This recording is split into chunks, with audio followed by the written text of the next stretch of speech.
इस चीज का कैसे असर होता है, भारत की संस्कृति क्या थी, भारत का पुरुषार्थ क्या था, लोगों को उस किताब से पता चला। और जिस आदमी ने ये गीता दी है उनको पता चला कि ये इस बात को मानता है। ये जो गीता में लिखा है करेगा यही, ध्यान रखिएगा। तो ये कंफ्यूजन में नहीं है, ये वो लोग नहीं है जो भारत की नेशनल डेवलपमेंट काउंसिल की मीटिंग के अंदर एक सभा को संबोधित करते हुए भारत के पूर्व प्रधानमंत्री मनमोहन सिंह ने क्या कहा, क्योंकि उनकी चिंता कुछ और थी। प्रधानमंत्री वो थे, रिमोट कहीं और था। उस मीटिंग में उन्होंने ये कहने की हिम्मत करी जो दुनिया में कोई नहीं कह सकता, कम से कम किसी राष्ट्र अध्यक्ष को कहने की ये हिम्मत नहीं होनी चाहिए। लेकिन इस देश में वोट बैंक की बीमारी के चलते उन्होंने कहा, नेशनल डेवलपमेंट काउंसिल की मीटिंग में जहां 28 राज्यों के मुख्यमंत्री बैठे थे, उन्होंने कहा भारत के प्राकृतिक संसाधनों पर पहला अधिकार इस देश के मुसलमानों का है। कोई प्रतिक्रिया नहीं हुई और आप चुप रहे। लोगों में गुस्सा तो था, आप में गुस्सा था, मुझ में गुस्सा था। तो जो प्राकृतिक संसाधनों पे मुसलमानों का पहला अधिकार बता रहे थे, वो प्रधानमंत्री के अधिकार से बाहर हो गए। लिहाजा आप याद करें कि आपका एक वीर जवान उधर रह गया पड़ोसी मुल्क में। हमारे यहां लोग कहते हैं कि फला का टेलीफोन गया, इसका टेलीफोन गया। कुछ बातें सार्वजनिक जीवन में नहीं आती हैं। जितनी देर तक अभिनंदन को पाकिस्तान ने अपने पास रखा, उसको टॉर्चर तो किया। जितनी देर तक रखा उतनी देर में भारत की ब्रह्मोस मिसाइल जो है, जो यहां से चलेगी तो इस्लामाबाद से लेकर के अफगानिस्तान तक का पता नहीं चलेगा, वो हमारे यहां बॉर्डर पे खड़ी कर दी थी। और यह बात अमेरिका को पता थी। अमेरिका ने फोन किया इमरान खान को कि जल्दी से जल्दी बॉर्डर ले जाके छोड़ दो, लेकिन उसके बाद मुझे नहीं पता तुम्हारा क्या हाल होगा। तो अभिनंदन ऐसे ही वापस नहीं आया। तो अगर आपको शांति प्रिय है तो शक्ति का प्रदर्शन कीजिए। अगर आप में शक्ति होगी तभी शांति स्थापित होगी। पूजा करने से, भजन करने से शांति स्थापित नहीं हो सकती।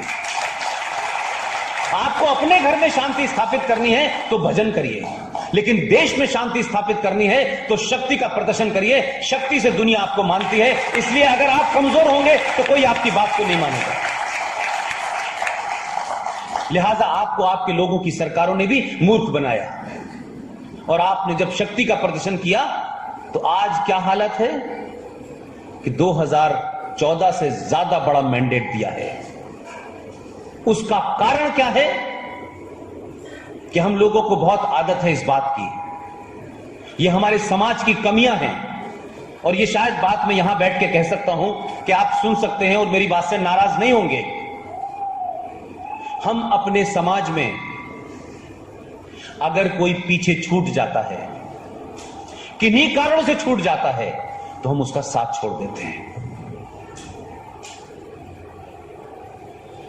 क्योंकि उससे हमें यह लगता है कि हमारे भाई जो है उसको कुछ लोग गुंडा कहते हैं, तो हम उसे भाई कहना छोड़ देंगे। अगर हमारे समाज का कोई आदमी बुरा निकल गया है तो समाज उसका साथ छोड़ देगा। आप दुनिया से सीखिए, उसने जो बुराई की है उसका कानून से जो फैसला होना है होगा, लेकिन समाज पहले ही फैसला ले लेता है। इसलिए आपके यहां बहादुर पैदा नहीं होते, कि जो बहादुरी दिखाते हुए कुछ कर देते हैं, आप कहते हैं यार देखो इसने ऐसा कर दिया, ऐसा नहीं करना चाहिए था, और उस बहादुर का साथ छोड़ देते हैं।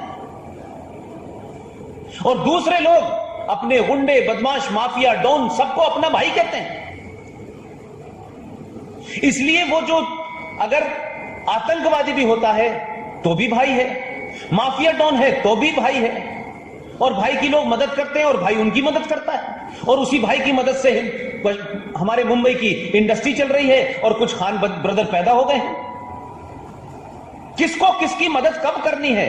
लिहाजा आपके समाज ने पहली बार, ये कुछ लोगों को शायद खराब लगे इसलिए कि हम बहुत महान बनने की कोशिश करते हैं, हम कोशिश न करें, हम महान थे ये बात माने। लिहाजा हमारी बात किसी को बुरी लगे आज लगती हो अभी लग जाए, लेकिन जो सच है उसको कहिए।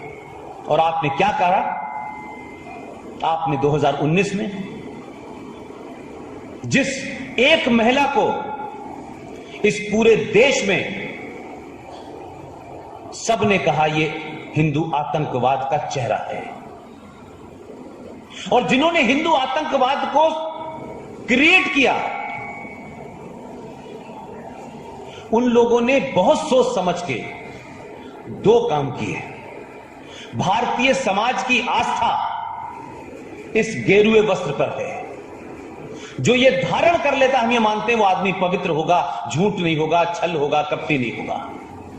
हमारे समाज में हो सकता है कुछ लोगों ने गेरुए वस्त्र का गलत इस्तेमाल किया हो, वो इक्का दुक्का हर समाज में हो सकते हैं, लेकिन समाज इस वस्त्र के प्रति एक आस्था रखता है, एक खास भावना रखता है।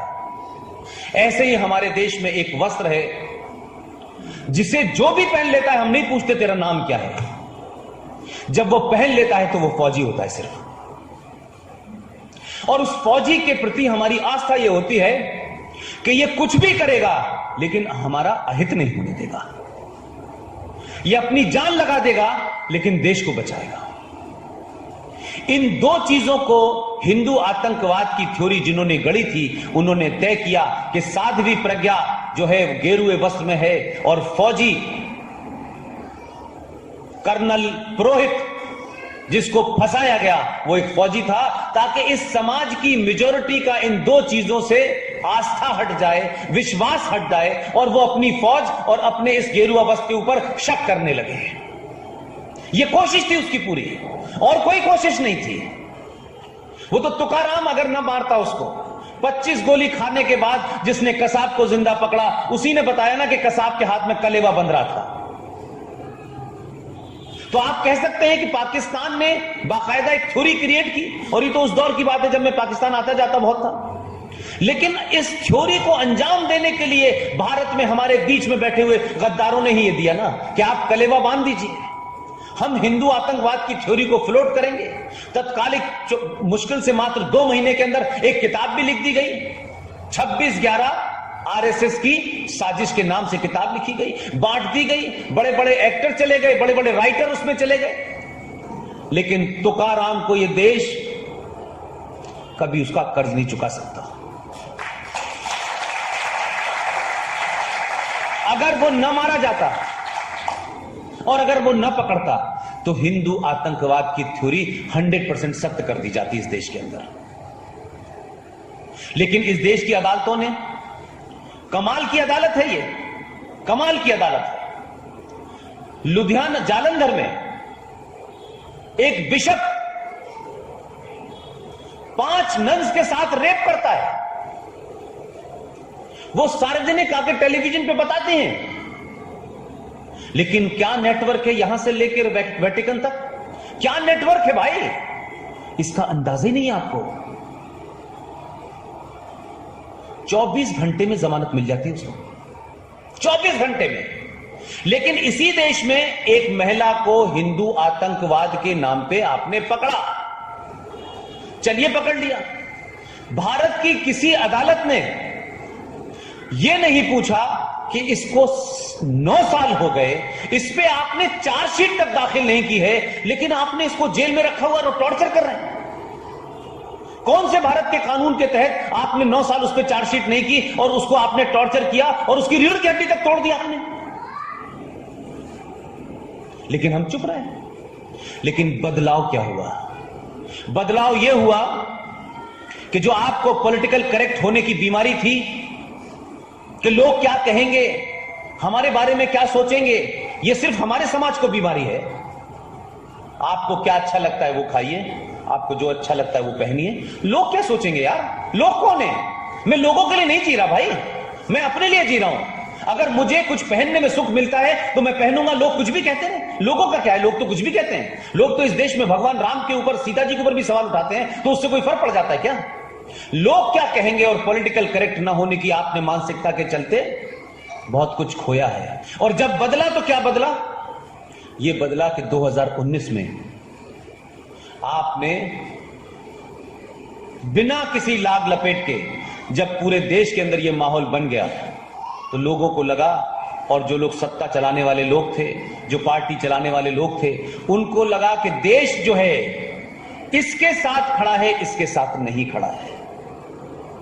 तो जिसके साथ खड़ा है वो कितना भी बुरा है, इसीलिए भारतीय जनता पार्टी ने भोपाल से साध्वी प्रज्ञा ठाकुर को अपना उम्मीदवार बनाया।